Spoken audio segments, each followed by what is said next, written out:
Di sini desainnya juga udah cakep banget tuh. Di sini glossy-nya tuh cakep banget ya ampun. Jadi di sini gue menemukan juga satu hal yang gak enaknya dari si Poco M3 Pro 5G ini. Apa?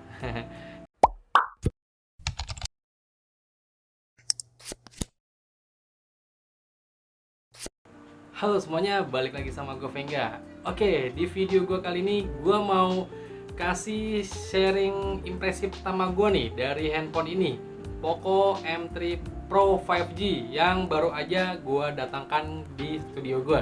Asik, gue datangkan.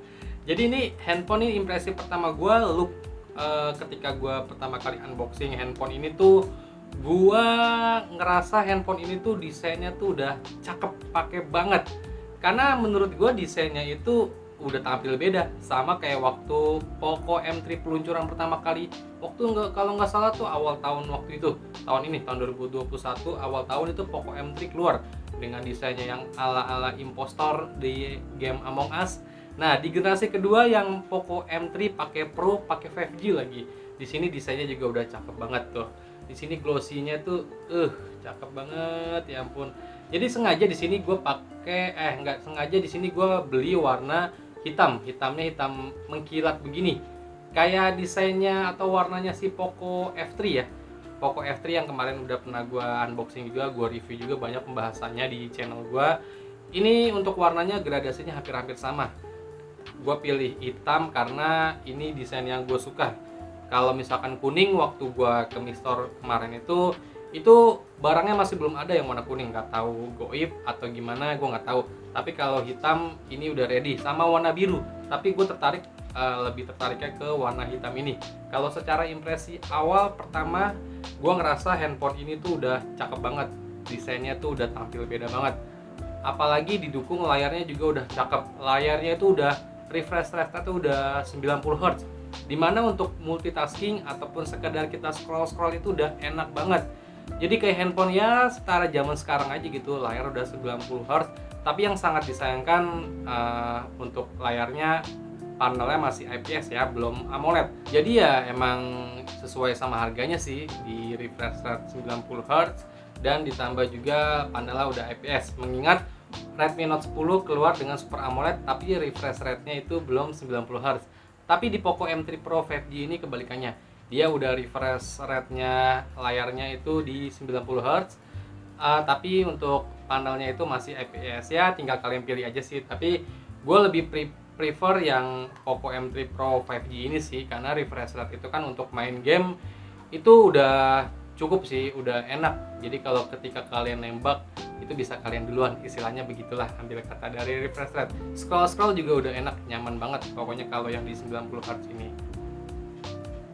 Kalau soal untuk prosesornya Dimensity 700 ini gue belum banyak coba main game, tapi di sini gue udah coba lihat settingannya kayak PUBG Mobile itu udah bisa disetting smooth, tapi dia masih ultra, belum ada ekstrim ya. Di Dimensity 700 itu masih ultra, belum ekstrim.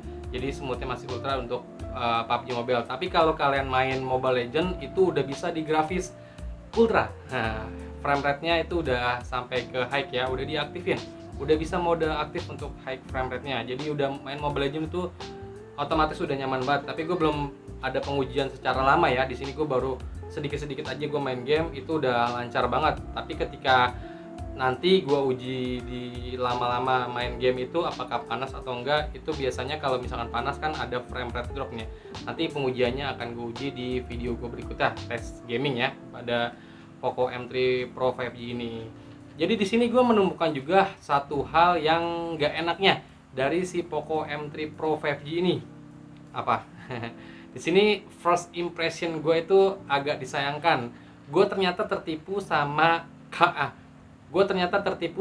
speakernya. Nah, bingung kan kalian? Jadi gue kira itu speaker bawah sama speaker atas itu bisa nyala, kedua-duanya bisa nyala. Karena secara look tampilan ini speakernya itu juga ada tuh, kayak speaker gitu tuh. Jadi ini kan speaker bawah, jadi ini speaker atas. Nah, looknya tuh gue kira ini speaker.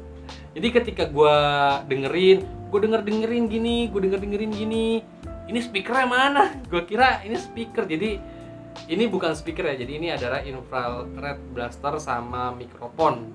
Ya, itu dia mikrofon, tapi ini bukan speaker. Gue kira awal-awal pertama kali gue lihat, wih speakernya 2 nih, sama kayak Poco M3 generasi pertama. Itu kan speakernya udah stereo ya, udah atas ada, bawah juga ada. Tapi di Poco M3 Pro 5G ini downgrade, dia hanya 1 speaker aja. Jadi bukan 2 speaker ya. Jadi kalian yang mengharapkan 2 speaker itu nggak ada di Poco M3 Pro 5G ini. Sama di sini juga untuk kameranya baru gue tes saat aja sih, jepret-jepret di studio gue aja sih, dan hasilnya itu ya cukup aja sih menurut gue, nggak terlalu wah banget, tapi di sini cukup aja.